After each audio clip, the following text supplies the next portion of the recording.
estar aquí.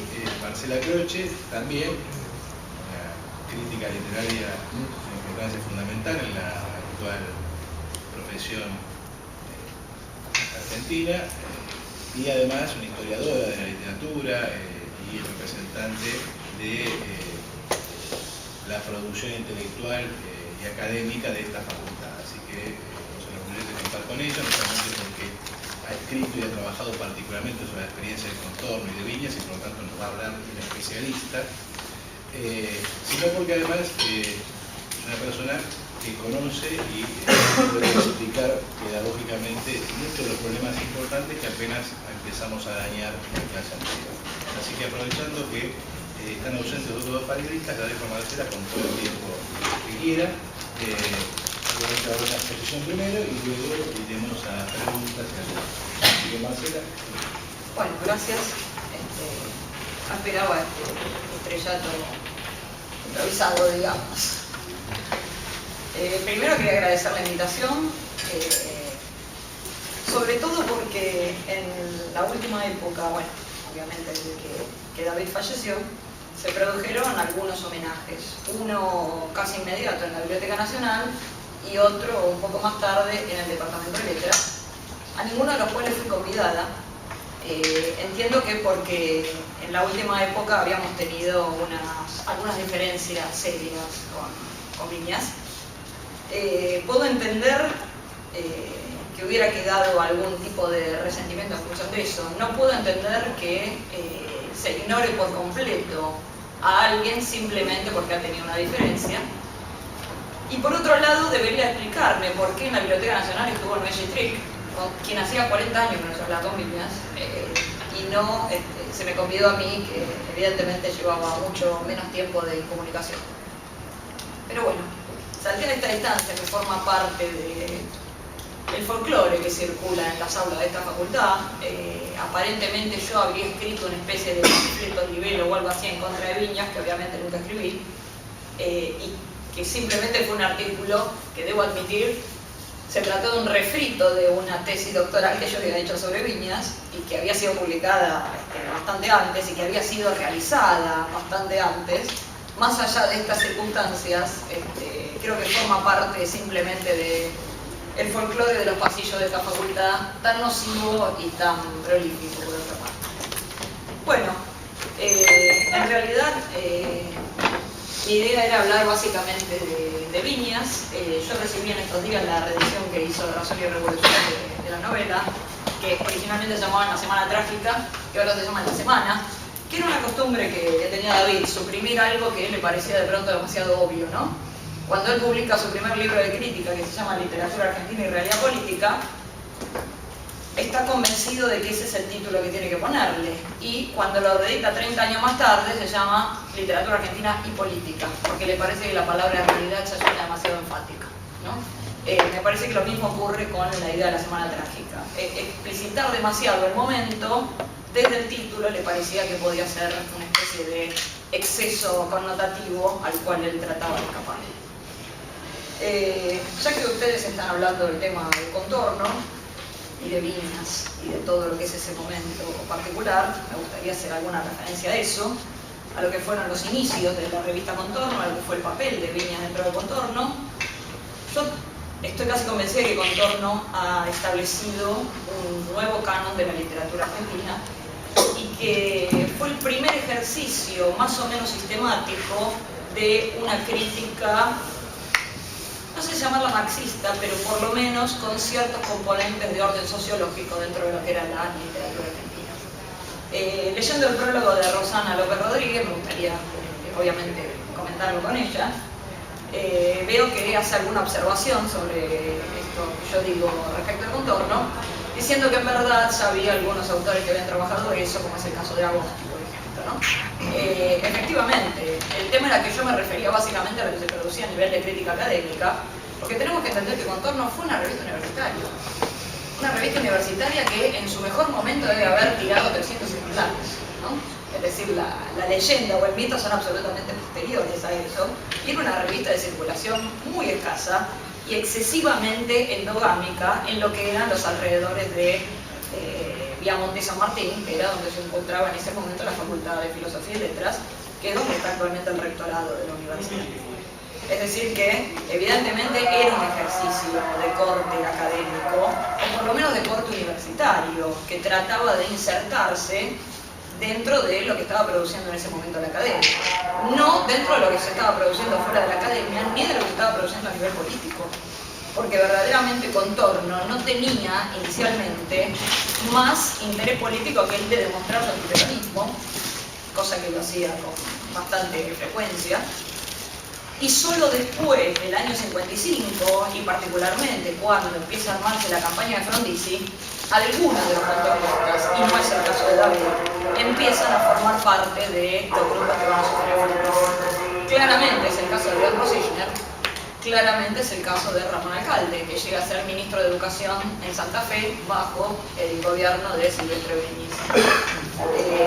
Y momentáneamente es el caso de Ismael Viñas, que ha tenido una trayectoria un poco más errática, si uno quiere, porque empieza siendo secretario de la intervención de Romero en la universidad en el año 56, a partir de la caída del peronismo. Después participa en la campaña fronticista, tiene un libro famoso que se llama Orden y Progreso, sobre esa época, y posteriormente funda, esto aparece mencionado en el prólogo de Rosana, es uno de los fundadores del movimiento Malena, ¿no? El Movimiento de Liberación Nacional, que en realidad se debería llamar Molina, pero que obviamente Malena era más representativo de lo porteño, no sé si lo por lo menos de lo porteño. Molina suena milico peronista. Sí, tiene una cosa un poco más complicada. Bueno, entonces la revista Contorno hoy está absolutamente mitificada, pero en su momento evidentemente era una revista de circulación mínima. Incluso el número sobre el peronismo, que es el número 78, el número doble, aclara que han tirado 50 ejemplares más, ¿no? Lo cual da más o menos la pauta de cuánto se vendería si 50 ejemplares resulta tan significativo. En esa revista hay una reivindicación de dos personajes claves, que son Roberto Arlt y Ezequiel Martínez Estrada. Por el lado de Arlt, la reivindicación tiene que ver con el uso de un lenguaje particular. Es la primera vez que encuentran a alguien que en la literatura habla con un lenguaje que le suena típicamente argentino. Alguien que ha encontrado lo que Borges llamaba el tono, no de un personaje, sino en este caso de una ciudad, concretamente la de Buenos Aires, y que puede ser representativo de la literatura argentina. Siempre con esta concepción de la literatura argentina que pasa básicamente por Buenos Aires, ¿no? Había una consideración que hacía un crítico que falleció hace unos años, que era Nicolás Rosa, que decía que la idea de literatura argentina está marcada siempre por el Río de la Plata, ¿no? La idea de Argentum y el Río de la Plata, y que solo existe literatura argentina cuando se ha consagrado en Buenos Aires. De todo lo que son las literaturas regionales han quedado completamente eliminadas. Y en el caso de Contorno eso se nota particularmente. No entra nada que no haya pasado por Buenos Aires. Y diría que casi todos ellos son fenómenos puramente porteños. Viñas creo que es una figura claramente porteña. Y uno lee sus novelas y siempre es Buenos Aires lo que aparece en primer plano. Eventualmente Monte, nunca sabemos dónde nació David. Había nacido en Corrientes y Talcahuano, o había nacido en Monte. Siempre quedó la duda al respecto. Sí sabemos que nació en el año 27. Aquí Rosana pone año 29, pero esa era una confusión que él alimentaba deliberadamente. No solo para rejuvenecerse, sino porque consideraba que el año 29 era mucho más significativo que el año 27 a nivel mundial, ¿no? Y en algún libro de crítica puso que había nacido en el último año de la presidencia de Irigoyen, que si yo no hice mal la cuenta es el 30, ¿no? O sea que iba reduciendo cada vez más su edad, por lo menos. Me parece que la circulación de la revista es un fenómeno totalmente porteño y básicamente diría universitario. No sé cuánta gente conoce hoy incluso la revista Contorno fuera del ámbito universitario. Me parece que ha sido algo que se organizó desde las aulas universitarias. Y aparecen ciertos personajes que son un poco más laterales y que habría que ver la trayectoria que tuvieron posteriormente, como es el caso de Juan José Sebrelli, el caso de Oscar Mazzuta, el caso de Carlos Correa, que forman parte de la revista Contorno, algunos mucho más laterales todavía, como Rodolfo Pusch o Antonio Pajero Raya, que sí tenía inscripción mucho más académica, y una figura que ha quedado un poco desplazada dentro de todo ese conjunto, y que recuerdo no solo por una reivindicación de orden feminista, sino porque me parece una persona fundamental, que es Adelaida Gili, que era la mujer de David Viñas en ese momento. Adelaida Gili tiene dos artículos memorables, uno sobre la poesía de Martínez Estrada, probablemente lo peor de Martínez Estrada, y que Borges recuperaba, supongo que con cierta ironía, o por lo menos Martínez Estrada entendía que era ciertamente irónico, y un artículo sobre Victorio Campo, que es una especie de ejercicio inicial para convertir a Victorio Campo en un objeto de crítica. Posteriormente a estos primeros números, a la reivindicación de Arlt y de Martínez Estrada, a quien toman básicamente como una figura de denunciante, como alguien que es capaz de señalar ciertos errores y como alguien que es capaz de hacer una especie de diagnóstico de lo que ocurre a nivel nacional, una especie de Sarmiento un poco ayornado, pero no es capaz de ofrecer ningún tipo de solución, o por lo menos no se lo plantea, solo lo toman desde la perspectiva denuncialista. Después de esto, de la reivindicación de Arlt y Martínez Estrada, hay un número que es una especie de síntesis de la literatura argentina, el número 5-6, que es sobre la novela argentina, concretamente, que empieza con un artículo sobre Amalia, estableciendo ahí el inicio de la literatura argentina, y no en el matadero, como nos hemos acostumbrado a verlo, y que termina obviamente con los escritores realistas de la década del 50, y especialmente con algunas mujeres que en ese momento tenían mucho éxito, que era el caso de Beatriz Guido o de Marta Mercader, que hoy ya nadie debe leer, ¿no? ¿Conocen a Beatriz Guido o a Marta Mercader? Evidentemente nadie lee. Yo tampoco. Yo más viejo. Te hago una consulta. ¿Y la relación de Viñas con Gálvez? Casi ninguna. Él había leído bastante a Gálvez, casi no lo comenta, y lo que más le interesaba era algo que Gálvez había hecho en su primera novela, bueno, una de sus primeras novelas, que era la transposición de una investigación de corte político, sociológico, hacia la novela. La novela de Nacha Regules es una novela sobre una obrera en Buenos Aires que termina convirtiéndose en una prostituta y que es una especie de demostración novelística de la tesis doctoral de Gálvez para recibirse abogado sobre la trata de blancas. Pero no es un autor que Viñas haya mirado con atención. Por lo que yo recuerdo oírle decir, lo que más le interesaban eran las memorias de Gálvez, que es una especie de chismerío sobre personajes con los que él se había conectado, e incluso sobre datos menores de esos personajes, sobre pequeñas miserias de todos esos personajes, ¿no? Son 4 en realidad, 4 tomos. Sí, tenés que seguir. Donde cuenta pequeñas miserias de Lugones, de Quiroga. Bueno, yo decía por esa idea de genealogía que se hizo de la novela, sí, y de la novela realista en el sentido. O sea, por ahí Cambaceres, Gálvez y... Bueno, pero el que hace el artículo sobre Gálvez en ese número no es Viñas precisamente.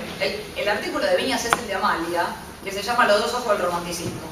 Cuando uno ve literatura argentina y realidad política, hay un artículo que se llama Mármol, Los dos ojos del romanticismo, firmado por Viñas, obviamente, porque está dentro del libro.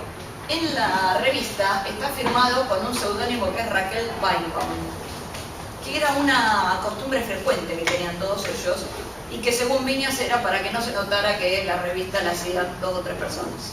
Entonces ponían seudónimos, a veces seudónimos femeninos. Viñas usaba Raquel Weinbaum y usaba Marta C. Molinari.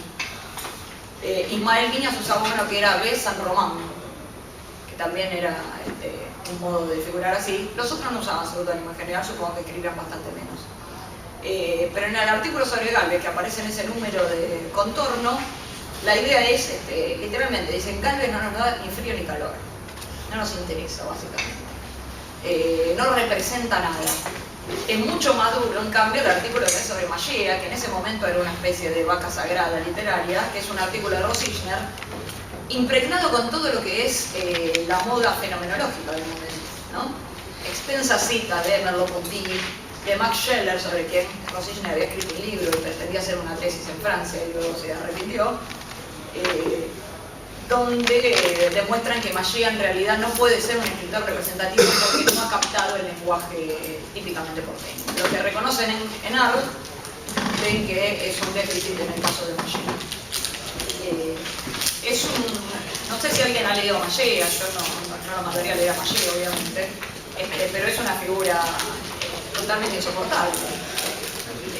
Nunca decía, están sobre la mesa los restos del almuerzo, decía los relieves del jantar.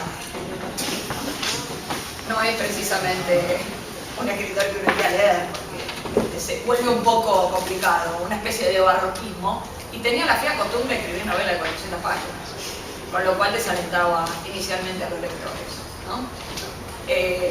¿no? Evidentemente ninguno de estos dos son autores recuperados. Cambaceres sí, pero más bien siguiendo un poco esa teoría muy positivista, pero todavía en boga, que era la de armar una historia literaria a través de generaciones.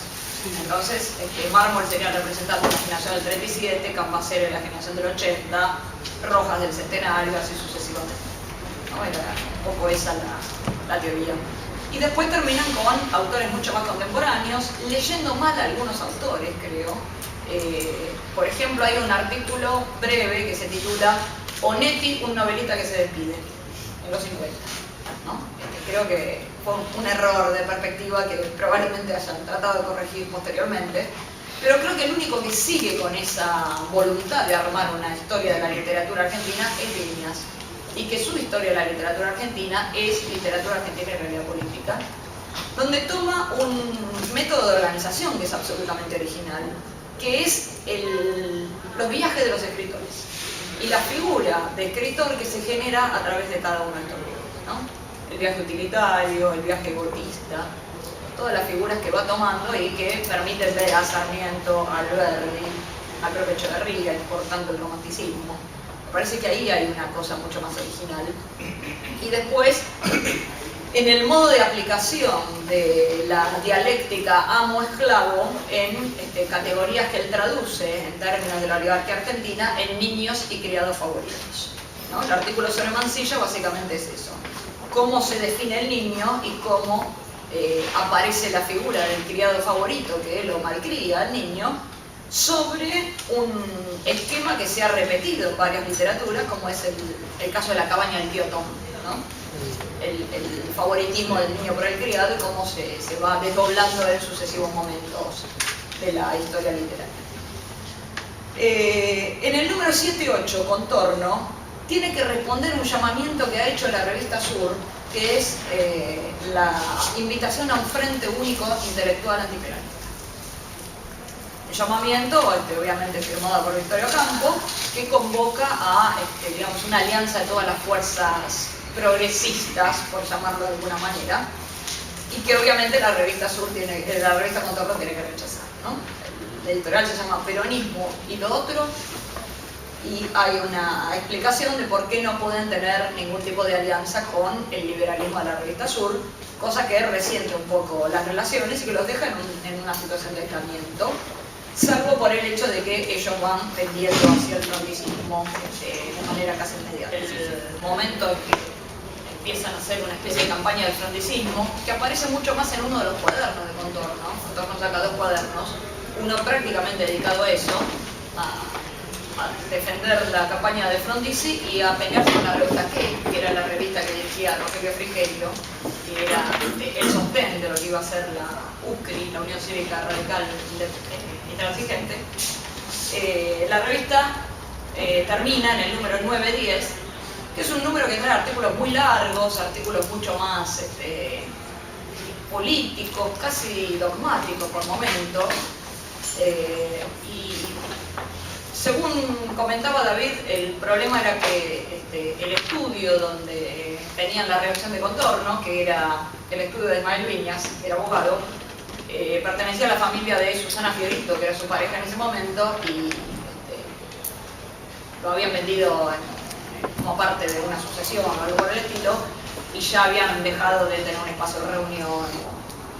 Esa era la explicación. Pero me parece que también uno de los problemas, que es un problema que uno también podría plantear a nivel general dentro de la intelectualidad, es que se habían vuelto oficialistas. De pronto, Frondizi había ganado las elecciones y ellos habían pasado de una postura de oposición bastante cerrada al peronismo, tratando de comprender un poco el fenómeno una vez que había caído Perón, y posteriormente habían quedado como una especie de apéndice oficial que no tenía sentido en la facultad y que probablemente no le interesaba tampoco al gobierno tener como apéndice, ¿no?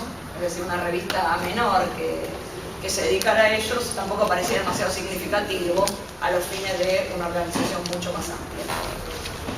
Yo supongo que es a partir de entonces que uno puede empezar a pensar quién podría ocupar el lugar de Contorno dentro de las revistas locales, y tiendo a creer que en principio los que tratan de hacer algo similar en términos de entender la literatura con ciertos criterios políticos y con ciertas categorías políticas son, en primer término, la gente de Pasado y Presente, en los años 60, en Córdoba, expulsados del Partido Comunista por gramscianos, el caso de Aricó, Schmuckler, Del Barco, Portantiero, y posteriormente una revista que aparece a fines de los años 60, mediados del 69 y principios de los 70, que es la revista Los Libros, que también tuvo virajes similares a los de Contorno. Empieza siendo una revista básicamente literaria y fundamentalmente de traducción de ciertas teorías novedosas, como el estructuralismo o el postestructuralismo, en la Argentina,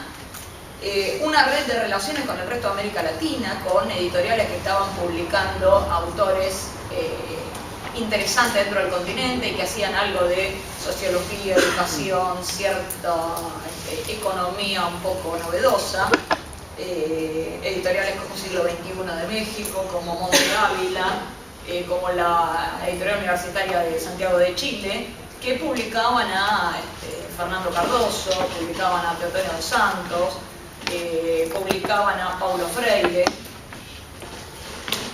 y de pronto se convirtió en una revista mucho más política y terminó completamente politizada y también vuelta hacia el oficialismo, que en ese caso era el gobierno de Isabel Perón, ¿no? Incluso cambió de formato, cambió de directores a lo largo de todo este trayecto, cosa que también ocurrió con Contorno. Empieza siendo dirigida por los hermanos Viñas y después suma más gente a un consejo editorial donde aparecen también Adolfo Prieto, aparece Noé Gitric, aparece Adelaida, creo que no, nunca llegó a estar dentro del consejo, y después terminan como, digamos, editorial Contorno y nadie explica exactamente quiénes están comprendidos dentro de eso. Al mismo tiempo que publicaban la revista, Viñas empieza a escribir sus novelas. Y yo debería decir que, en realidad, a mí Viñas me parece un crítico extraordinario y que ha modificado la crítica argentina, y no me parece lo mismo a nivel novelístico. Me parece que es un muy buen novelista, pero no me parece que haya sido alguien que modificó el modo de hacer novela en la Argentina. Sí modificó el modo de hacer crítica. En sus novelas, lo mismo que en los trabajos críticos, siempre lo que trata de hacer es el cruce entre una historia literaria, digamos, un relato con características literarias, con hechos históricos muy puntuales o situándolo en un momento histórico muy particular. Como el Dios cotidiano. ¿Cómo? Como el Dios cotidiano. Como la Un historia. Dios cotidiano en realidad es, si uno quiere verlo en estos términos. Veo que estás para provocar, sos mi mala conciencia. Un Dios cotidiano uno puede verlo como el impacto que provoca dentro de ese microcosmo, que es un colegio de curas, la proclamación de la guerra civil española. De hecho, todo el juego que aparece con el personaje que tiene un cura, que tiene un mapa de España y va clavando banderitas a medida que Franco va avanzando, ¿no? Es decir, también la simpatía con el régimen falangista y luego con lo que va a ser el franquismo ya en el poder, pero digamos, Cayó sobre tu rostro, Los dueños de la tierra, que es una historia familiar incluso de Viñas. El padre de él fue el juez de la Patagonia enviado por Irigoyen. Dar la cara, que es la traición de Frondizi, ¿no? Concretamente es un hombre que los ha traicionado, en el que ellos confiaron como la posibilidad de un intelectual llegado al poder, y que de pronto los abandonó. Que de pronto hizo todo lo contrario a lo que había prometido, que es una tradición. Tanto que el político haga todo lo contrario a lo prometido una vez llegado al poder, como la tensión en la relación entre intelectuales y poder. Yo recordaba un caso muy concreto que son los miembros de la generación del 37. Echeverría, Gutiérrez, Alberdi, no eran originalmente antirrosistas, al contrario. Lo primero que hacen es acercarle un plan de gobierno planteado por intelectuales a Rosas. Cuando Rosas les da a entender que ningún plan de gobierno va a ser planteado por intelectuales, es cuando ellos se separan. Y esta tensión entre intelectuales y poder me parece que en algún momento ellos lo sienten también, y que creo que algunos más que otros, los contornistas, sienten que el hecho de oficializarse los anula. Las últimas declaraciones que había hecho Viñas con respecto a la intelectualidad argentina iban en ese sentido. Cuando uno se vuelve oficialista, pierde su capacidad crítica. Es decir, toda la intelectualidad que está a favor de un gobierno pierde su capacidad crítica, porque termina defendiendo un proyecto de gobierno. Y un proyecto de gobierno que no ha sido elaborado por los intelectuales, ni siquiera. Entonces están poniéndose en esa situación complicada. Y creo que ahí, bueno, Viñas demostró una vez más que era capaz de patear el tablero en todas circunstancias. Apoyar, por un lado, simpatizar con ciertos grupos intelectuales, pero por otro lado marcar su disidencia en el momento en que estos grupos intelectuales empiezan a funcionar de una manera que a él le parece que niega la posibilidad de la crítica. Que uno está totalmente condicionado a decir ciertas cosas en función de la adscripción política que ha elegido, ¿no? Por eso me parece que también es productivo el momento en que él inventa otro sujeto crítico, más que objeto crítico, que es el trabajo con el anarquismo. Anarquistas en América Latina, que es un trabajo de los más interesantes del pie, de los menos difundidos, porque sale originalmente en México, después se reedita acá, pero no sé cuánta circulación tuvo.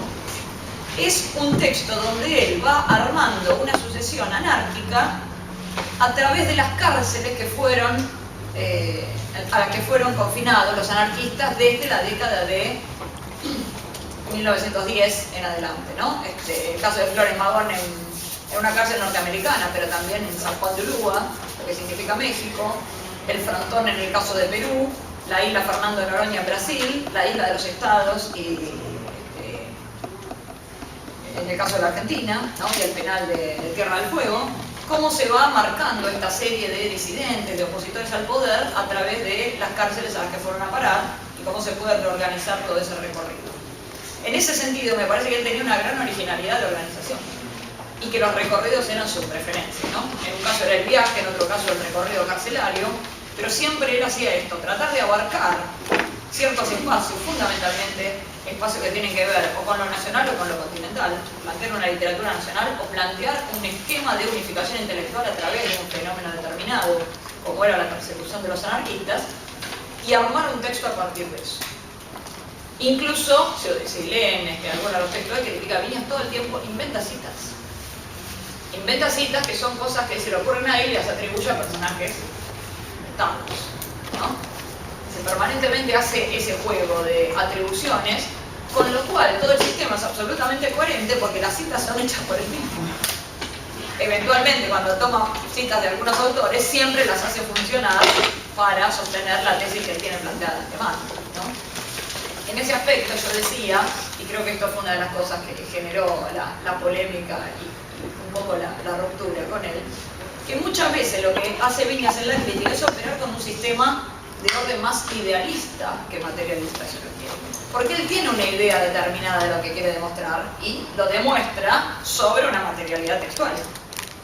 Pero me parece que pocas veces hace el camino inverso. Una de esas pocas veces es el artículo sobre Amalia, en que va tomando directamente partes del texto y trata de demostrar una tesis a partir de solamente de eso. Si yo voy a partir de que Cambaceres es un escritor burgués, y voy a demostrar en esos textos que es un escritor burgués, y el trabajo prácticamente se está hecho, ¿no? El tema sería la inversa, ver qué cosas puedo sacar del texto de Cambaceres y ver qué es lo que me está mostrando. Eso sería operar de una manera más materialista, ¿no? Perdón, yo paso un poco de que lo dijo, pero me voy a preguntar, esta figura intelectual que como crítico que no dejaría de ser crítico si apoya un proyecto de gobierno. Tiene que ser, ¿qué tiene de malo apoyar un proyecto protectario? Me parece que, claro, me parece que lo que Viña siempre tenía era como un gran temor a la oficialización.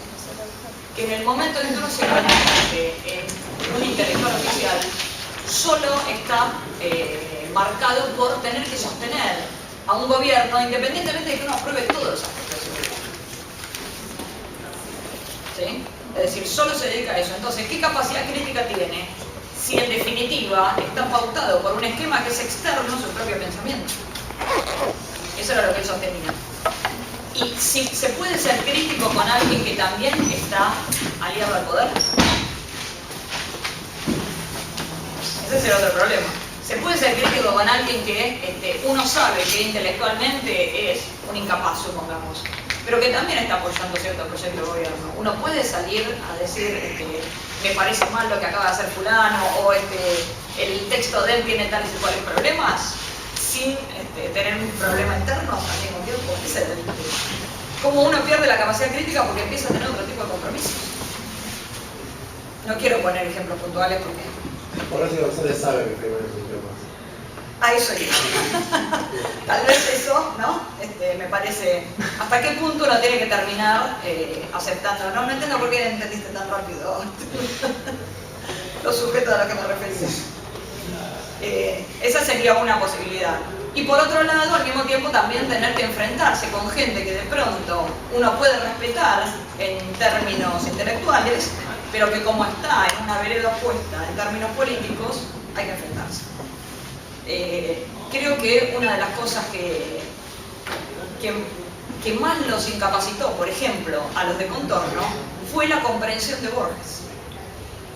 Hay un libro de Adolfo Prieto, que es un libro vergonzoso, que se llama Borges y la nueva generación, donde le reprocha a Borges que no sea marxista. Con ese criterio le podemos reprochar que sea pelado o incluso más malignamente que sea ciego, ¿no?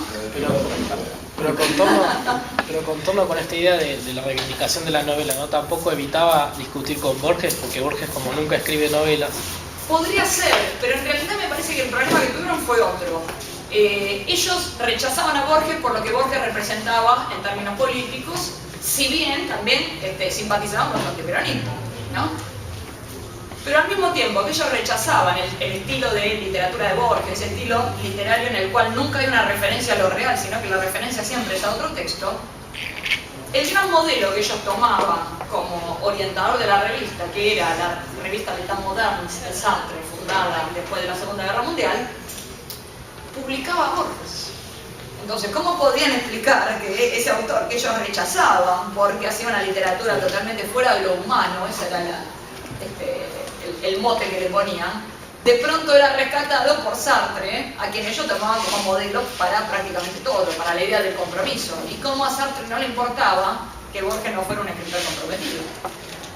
Me parece que la incapacidad de leer a Borges, por lo menos durante la etapa de Contorno, porque algunos de ellos después pudieron hacer otras cosas, mejor o peor, no importa, pero por lo menos pudieron leer a Borges, me parece que eso ha sido una marca decisiva dentro de la revista. Era oponerse a alguien que en ese momento tampoco era el centro del canon. Eso es bastante significativo. Cuando uno lee Contorno, tiene que pensar que Borges no era Borges en ese momento. A Borges como objeto crítico le inventa Barrenechea, cuando publica La expresión de la irrealidad en la obra de Borges en el 58. Y bueno, ya para esa altura Contorno estaba terminando. Enemistarse con alguien era enfrentarse con Mallea, porque Mallea sí estaba en el centro. Es muy difícil reconstruir eso ahora. Mallea era el centro del canon novelístico. Murena, como una especie de discípula de Martínez Estrada, estaba en el centro del canon ensayístico. Hoy nadie lee a Murena y nadie lee a Mallea tampoco, ¿no? Es decir, ese canon ha variado sustancialmente. Es muy difícil tratar de reconstruir eso. Hablar mal de Beatriz Guido era enfrentarse con alguien que tenía cierto prestigio en ese momento. Hoy, cuando uno lee a Beatriz Guido piensa que es un personaje menor, pero en ese momento no lo era. Hay que tratar de reconstruir un poco ese momento histórico, me parece, para saber qué representaba cada uno de los personajes. Si no, inevitablemente uno se pierde, ¿no? Bueno, por el lado de la novelística decía las primeras novelas, hasta creo que vamos a llevar bastante cotidiano, ¿no? Cayó sobre su rostro, Los años despiadados, donde vuelve a tomar una idea que aparece en El matadero, que es la de la violación, ¿no? Y que es la idea que rige toda su historia de la literatura argentina. ¿Sí? Dice, la literatura argentina empieza con una violación. Nunca queda claro en El matadero lo de la violación, pero esa es la lectura que puso Viñas y a partir de ahí uno lee El matadero pensando que va a haber una violación inmediatamente, ¿no? Es cierto que lo han atado boca abajo, lo tienen desnudo, pero en ningún momento hablan de algo más que pegarle. Podría haber sido que Echeverría no era un señor que pudiera decir más cosas que esas, pero digamos, a partir de una lectura que se ha vuelto canónica, uno empieza a ver precisamente lo que quiere ver. De hecho, cuando decíamos, ellos empiezan la historia de la literatura en Amalia, Viñas no, Viñas vuelve al matadero, la idea del matadero como primera obra de la literatura argentina es establecida en los años 30 en una antología que hace una señora de la literatura argentina. Esa señora, y esto muestra cómo no, hay familias que nos han modelado en muchos aspectos, se llamaba Renata Dongui de Alperín. Nos ha marcado la historia de la literatura y luego su hijo ha marcado la historia directamente. Lo cual no está mal, me parece que uno debe leer a ciertos historiadores que han propuesto hipótesis originales, más allá de lo que uno pueda pensar después de su modo de hacer la historia. La novela Dar la cara en los años 60, en el 62 concretamente, además de hacer una crítica al frondicismo junto con otras novelas que en ese momento también lo hacen, en el caso de La alfombra roja de Marta Lynch, por ejemplo, es adaptada al cine y dirigida por Martínez Suárez. No sé si alguien vio la película. Viñas decía que él había envejecido con esa película porque suponía que Martínez Suárez no entendía nada de lo que había que hacer. En cambio estaba más conforme con las versiones cinematográficas de El jefe y El candidato, mucho más El jefe, que había filmado Fernando Ayala en los años 50, donde uno ve la formación del jefe, la infancia de un jefe, en términos asturianos, con figuras que hoy son casi completamente olvidadas, ¿no? El jefe era Alberto de Mendoza y el pichón de jefe era Leonardo Fabio. No sé si alguien vio la película, esa me parece que vale la pena verla. Yo tendría más reparo con El candidato, donde está Alfredo Alcón, que hace el papel protagónico, y me parece más obvia en términos de lo que quiere demostrar, y con Dar la cara, que el propio Viña decía que había sido un sufrimiento porque era muy difícil que ese director entendiera lo que él estaba tratando de hacer, pero por otro lado también era muy tentador hacer una película que hablara de la crítica del frondicismo, ¿no? Y sobre una novela de alguien conocido. De hecho, también como parte de las anécdotas, hay un personaje en Dar la cara, una nenita que está en un cochecito que se llama Mafalda, y Quino dice haber tomado de ahí el nombre de Mafalda. O sea que bueno, tenemos que ver que ha tenido una impregnación cultural mucho más amplia de lo que uno a veces conoce, la presencia de esa novela y de la novelística de Viñas. En el año 69 sale una novela que se llama Cosas concretas, que me parece que es una de las mejores novelas de él, y que empieza a utilizar un poco lo que acá también aparece en La Semana Trágica, que es esta idea de tomar determinados títulos e ir armando la novela a partir de eso, ¿no? Acá es que Junta, Verano, y hay alguno más, que van marcando los momentos de la novela. Que Junta, por ejemplo, habla de la relación entre los muchachos dentro del club, Párrafo del Samovar, ¿no? Qué pasa con los judíos durante este momento, y Verano, que es más bien la parte histórica de los talleres Bacena, cómo va avanzando todo este movimiento. Eso sigue en una novela bastante posterior, que es de los 90, que se llama Prontuario, que me parece que es una gran novela de Viñas, si bien como es muy tardía respecto al resto de su producción, aparece después de su exilio, me parece que no ha sido considerada en los términos en que merecía haber sido considerada, y sobre todo porque en el año 79 él saca lo que tal vez es su mejor ejercicio novelístico, que se titula Cuerpo a Cuerpo. Una novela que está dedicada a Paco Rodolfo Yarulli, mientras él está exiliado en México, que ha sido uno de los focos del exilio argentino, ¿no? Muchos intelectuales, sobre todo argentinos, fueron a México, fundaron allí incluso una revista, y armaron todo un equipo intelectual que Viñas decía que habían tenido un entusiasmo desmedido para su gusto con lo que fue la Guerra de Malvinas, donde interpretaban que había una especie de reivindicación nacional y que de pronto salteaban el hecho de que era una dictadura desesperada por tratar de quedarse en el poder, y lo veían en términos puramente de recuperación de la soberanía. Después, bueno, en los años 90 lo que va a hacer Viñas básicamente son reediciones de sus obras mayores de literatura argentina y realidad política, que ya había reeditado en los 70 con un título que era De Sarmiento a Cortázar. Yo cité antes a Nicolás Rosa. Nicolás decía que David había escrito un solo libro. En realidad siempre eran variaciones del mismo libro, el libro de crítica, ¿no? Yo creo que hay una cosa diferente en un libro que él publica en el año 82, que es Indios, Ejército y Frontera, donde lee una cosa totalmente árida, que es toda la literatura de frontera, ¿no? Vocabularios indígenas, informes, topografías, cosas que son realmente muy densas, y trata de armar la hipótesis de la sucesión histórica entre la conquista del desierto y la eliminación de los indios y la dictadura militar y la creación de la categoría de los desaparecidos. Bueno, en los 90 decía revisiones de esas primeras obras, y la única variante en el 98 es un libro que se llama De Sarmiento a Dios, viajeros argentinos a Estados Unidos, que termina con Horacio de Dios, ¿no? Esa era la idea de Sarmiento a Dios, pero alguien sacó la idea porque había una tarjeta de crédito que vendía unas guías turísticas hechas por Horacio de Dios que se llamaban Guías de Dios, ¿no? Sobre ciudades norteamericanas, empezando por Miami, ¿no? Nueva York. Y la teoría de Viñas ahí era a la inversa, lo que ocurrió con el viaje a Europa, donde el escritor argentino iba para conocer, para traer nuevas teorías y eventualmente para tratar de consagrarse afuera y volver consagrado. El viaje a Estados Unidos dice, en el viaje a Estados Unidos lo único que importa es la vuelta. Es decir, es lo que uno puede contar al regreso y todo lo que compró, ¿no? El viaje a Estados Unidos era el viaje del shopping, básicamente. O sea que también se va ajustando a los cambios que ha habido dentro de esta intelectualidad. En los 60 quieren ir a Europa y tratar de aprender, en los 90 quieren ir a Estados Unidos con una beca o como profesor invitado y tratar de intercambiar productos, básicamente. Los efectos de la Alianza para el Progreso, para decirlo rápidamente, ¿no? La cooptación de intelectuales para evitar que se vuelvan revolucionarios, que se convirtió en esto.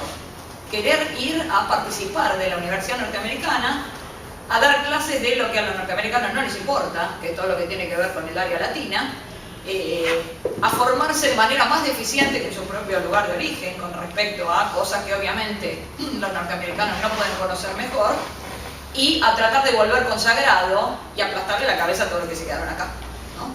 Mostrar además que uno ha tenido esta posibilidad de viajar, de circular por el mundo, y que allá realmente se aprende y uno está no en las entrañas del monstruo, como decía Martí, sino en el centro del imperio.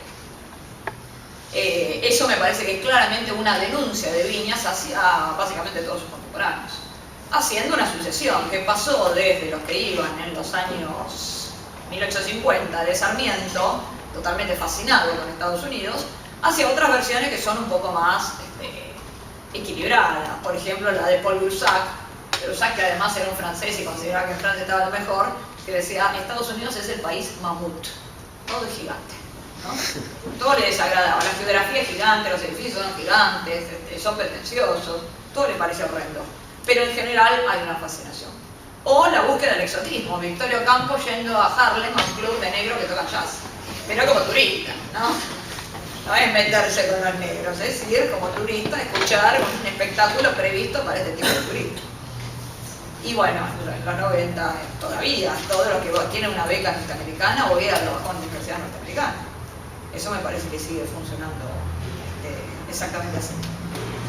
Bueno, yo finalmente quería leerles una notita que fue publicada en un diario que debe ser una mala palabra y probablemente lo sea, que es Perfil, pero fue el único diario que me convidó a escribir sobre David apenas murió. Y yo quise hacer una evocación de él, independientemente de las mentiras estupideces que ya dije que hubo en la última época, me pareció que valía la pena decir algo en algún lado sobre él. Confuso privilegio es el de los sobrevivientes, declaró una vez David Viñas en un homenaje a Haroldo Conti, y la frase no tenía entonación de obituario, era un formulismo del que se abstenía con vehemencia irritada, ni vocación de lamento, sino voluntad de reflexión en un territorio que reclamaba el sofocamiento de pasiones porque había sido abordado habitualmente. Hoy pienso que David perdió ese privilegio, como lo iremos perdiendo todos, pero no debería ganar el equívoco honor, más bien un lastre, de que se hable de él en pasado, cuando puede apelar a la condición merecida de intelectual entrañable. Ser sobreviviente de los hijos es una condición insuperable en el dolor. Ser sobreviviente de los compañeros que fueron arrasados cuando se resistían a desmantelar sus convicciones bajo el expediente burocrático de la censura o el recurso feroz a la violencia implica una exigencia ética.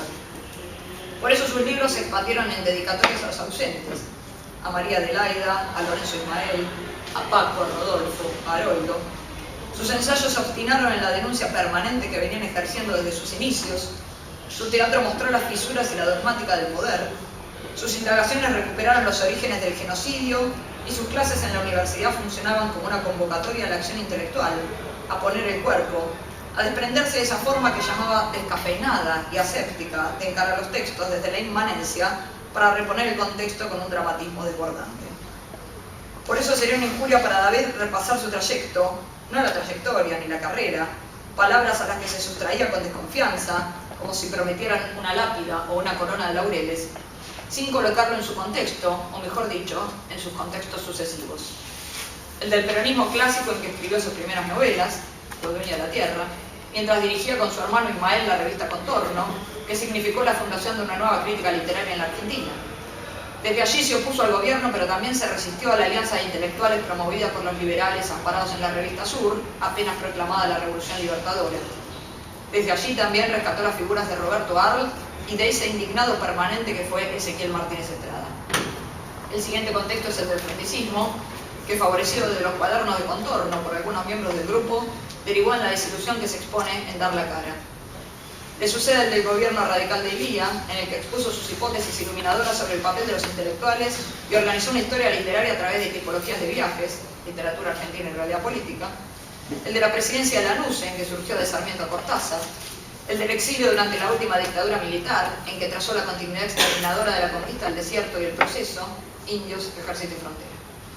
Y en las últimas décadas, el del peronismo de los 70, que resuena en la bohemia anarquista, para continuar en el trayecto limitado por los nombres de Lugones y Walsh, y en que mantuvo durante años una columna heterodoxa en la contratapa de Página 12, deslizando ironías y provocaciones como llamar hermana Teresa a la emisaria del FMI, Teresa Terminación, a la vez que se desempeñaba como cronista individual de juicios por desapariciones forzadas, torturas y todas esas formas del horror estatal que lo llevaron a conocer a su nieta mayor cuando la bebita abandonada en un banco del zoológico en 1976 ya era una mujer. Viñas me nombró secretaria del Instituto de Literatura Argentina de la UBA, que él dirigía entre 1996 y 2008. Nos distanciamos de una manera injusta para ambos, fechada de intervenciones desafortunadas de algunos de sus seguidores, a las que David adhirió con ese mismo afán empecinado que lo llevaba a tironios y brusquedades constantes y que yo no supe o no quise corregir. Eso empaña un vínculo afectivo que se quebró en inmediato, pero no anula de ningún modo la historia previa de su entramado. Mi convicción de que fue el intelectual más brillante de su generación, mi fascinación por su figura desde los inicios en Contorno, mi decisión de abocarme a su obra en un texto que, como toda crítica, según opinó alguna vez la otra maestra entrañable que tuve, que dirigió ese proyecto, Ana María Barrenechea, probablemente haya envejecido o esté a punto de hacerlo. A menudo confieso mi preferencia por su ensayística antes que por su novelística, sobre la percepción de que sus libros no ficticios marcaron el campo intelectual argentino desde los años 60, aseveración que condice con el papel mítico que ese mismo segmento local asignó a Contorno. Es allí donde hubiera preferido escribir esta evocación, o tal vez, algo más probable, aunque ya claramente inverosímil, en algún emprendimiento surgido de nuestra colaboración en el Instituto Ricardo Rojas. Hubiera deseado despedirme personalmente, cara a cara, cuerpo a cuerpo, sabiendo que la devastación física del enfrentamiento era consecuencia de una encarnación de la dialéctica que conduce a algo productivo y no una decantación final. Y si lo hago aquí por una invitación puntual, es porque los lugares que él frecuentaba se pueden convertir en espacios excluyentes para disidencias que suscitan desacuerdo como los que nos separaron, tanto como sedes expulsivas para pasiones como las que nos ensarzaron en tantas discusiones que fueron debates formadores que me he acostumbrado a extrañar. La antigua alumna, la vieja colaboradora, la lectora constante, la crítica implacable, les pide hoy como sobreviviente al maestro y como compañera al polemista, al escritor, al humorista Malgré Louis, que se declaraba experto en sucesivos fracasos. Recuerdo una vez que estábamos tomando una Coca-Cola en el instituto y la latita de coca traía una promoción particular y decía, junta puntos y gánate un premio. Entonces David dijo, esta latita se llama currículum.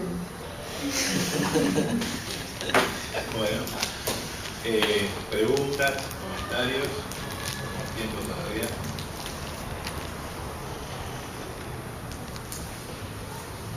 La gente del libro está aquí presente. Esta es una cátedra que atrae gente de los... Tengo que preguntar, antes Rama, Viñas, tiene algo escrito o comentado en pasillo sobre la obra de Rama. Sobre Rama, no. ¿Alguna malevolencia? ¿Alguna Es malevolencia? algo escabroso. ¿Alguna malevolencia? Tal vez un crítico marxista latinoamericano. Viñas participó en un volumen que coordinó Rama que se llamaba Más allá del boom, literatura y mercado, donde en realidad la idea de Viñas era nuevamente un itinerario, como siempre planteaba él, que era del boom al crack, ¿no? Cómo reventaba todo después de esto. La idea del boom con una explosión y después el reviente, sobre todo en los años 80, porque el texto era del 80, del principio de los 80. Yo creo que Rama tuvo siempre una voluntad mucho más unificadora, ¿no? Rama realmente quiso ser un crítico latinoamericano, planteó un canon de la literatura latinoamericana, que es la Biblioteca Ayacucho. Viñas no tuvo esa vocación latinoamericana, incluso me acuerdo que cuando estábamos presentando el libro sobre Contorno, Barrenechea le preguntó a Viñas por qué no se habían ocupado de lo latinoamericano en Contorno. Y él dijo que tal vez en ese momento la densidad de lo nacional les impedía ver más allá, y ella le reprochó particularmente que no hubieran leído a Mariátegui, ¿no? Pero evidentemente estaban obnubilados por lo nacional y no vieron lo latinoamericano. Creo que el momento en que Viñas empieza a ver un poco más lo latinoamericano es a partir del siglo. Es decir, cuando realmente empieza, primero desde España y después desde algún lugar de América Latina, a instalarse en espacios latinoamericanos. Y ahí, no sé si forzado por las circunstancias o porque se le revela todo eso, él empieza a ver más en términos latinoamericanos. Sin embargo, hay una foto muy graciosa, donde está Viñas, Rama, y hay Salvador Garmendia y hay alguien más que no recuerdo, en una playa de Montevideo con palas como enterradores, ¿no? Se han sacado la foto todos juntos. Nunca entendí bien qué era lo que estaban enterrando o cuál era el chiste de la foto, pero habían tenido cierta proximidad y donde más lo conoció fue en La Habana, cuando Viñas estuvo trabajando en Casa de las Américas y Rama era miembro de Casa de las Américas. No recuerdo que tuviera alguna preferencia particular por sus ensayos, pero insisto, me parece que la idea de Rama siempre fue una idea de unificar y la idea de Viñas no venía por ese lado, era más bien tratar de demoler estructuras o tratar de demoler cánones que se hubieran establecido. Por otra parte, Rama, cuando arma Ayacucho, lo comenta en su diario, dice que convoca a intelectuales de todos los países. Por la Argentina va el filósofo mendocino Arturo Roy. Y él se desilusiona mucho, Rama, cuando los ve a todos reunidos, porque dice, yo los convoqué a armar un canon latinoamericano y cada uno viene con los autores de su país que más le gustan. Pero ninguno pensó en términos de qué es representativo para América Latina. Roy había propuesto la historia de los ferrocarriles argentinos de Calabria, ¿no? Pero Rama entendía que detrás de todo eso siempre había un reclamo de orden nacional y no una cosa realmente representativa a los fines latinoamericanos. Y una de las cosas interesantes que hizo, y que me parece que David nunca llegó a hacer, fue incluir a Brasil dentro de la América. Claro. La lectura de los brasileños es algo que David nunca hizo.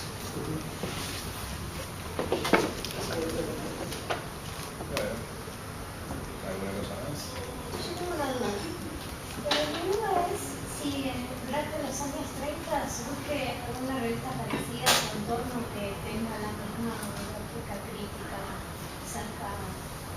En realidad, lo que pasa en los años 30 es que, o en el 30 concretamente, se estaba pensando en armar una revista latinoamericana que le iba a armar Samuel Bluesberg, que era un editor. Él tenía una revista llamada Babel, una revista local, y le propone a Mariátegui venir a instalarse en Argentina para formar esa revista, y le propone a Victorio Campo, que tiene dinero para solventarla. Pero cuando se reúne con la lista que hicieron Glover y Victorio Campo, creo que había un nombre que coincidía de todo lo que habían pensado, y después ninguno más. Encima Mariátegui se muere en el 30, con lo cual la posibilidad de trasladarlo a Buenos Aires ya se acabó. Y Victorio Campo termina haciendo su propia revista, que es la Revista Sur, a partir del año 31. Me parece que hubo una voluntad de armarla y que finalmente no prosperó.